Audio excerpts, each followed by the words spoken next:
আসসালামু আলাইকুম। আজ আমি গিমার শাক রান্না করছি। কে কে চেনেন এই শাকটাকে? এই শাকটা শীতকালেই পাওয়া যায়।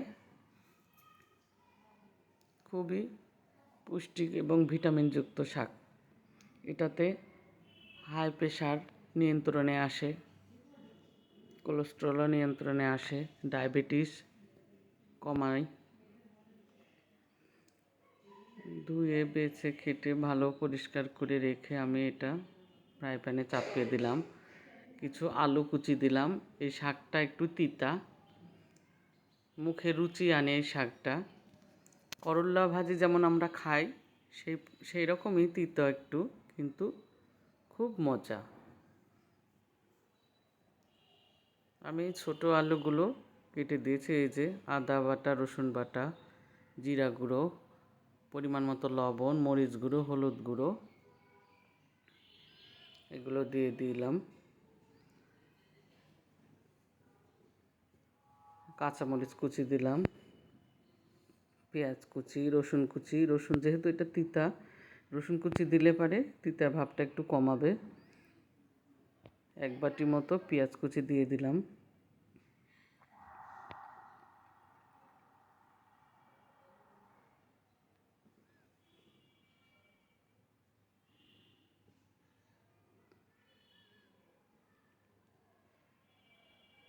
এবার পরিমাণ মতো তেল দিব।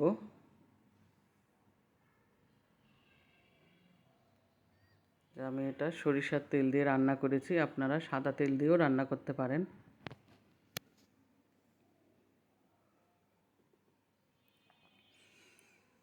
এবারে এগুলো সবগুলো একসঙ্গে ভালো করে চটকে চটকে মেখে নিব।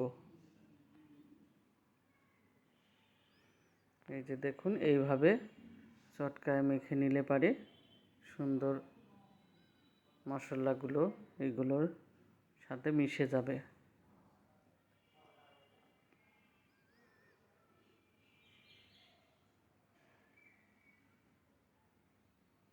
এই খাবারটি মুখে রুচি আনবে। অনেক সময় আমাদের হয় না, খেতে খেতে অরুচি ধরে যায়, কোনো কিছু খেতে ভালো লাগে না, কিন্তু এই ভাজিটা করে খেয়ে দেখবেন, খুব সুন্দরও লাগবে খেতে এবং মুখে রুচি আনবে। আমি তো শীত হলে অপেক্ষা করি যে কখন এই শাকটা বাজারে আসবে এবং আমি কিনবো।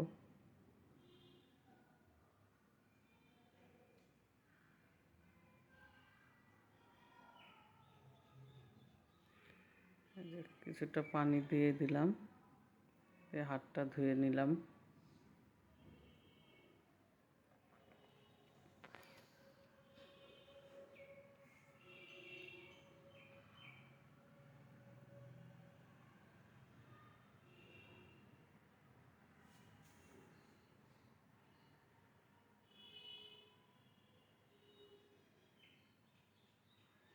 এবার গ্যাসের চুলাটা অন করি।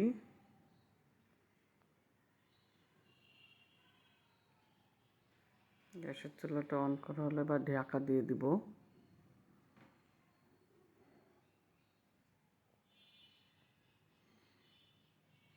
ফুটে উঠেছে, ঢাকাটা তুলে যে পানিও মরে গেছে। আমরা ছোট মাছটা চচ্চড়ি করি না, ঠিক সেই রকমই একটু গা মাখা বা চচ্চড়ি করে নেবেন। এই যে দেখুন কতটা সুস্বাদু এবং সুন্দর হয়েছে দেখতে।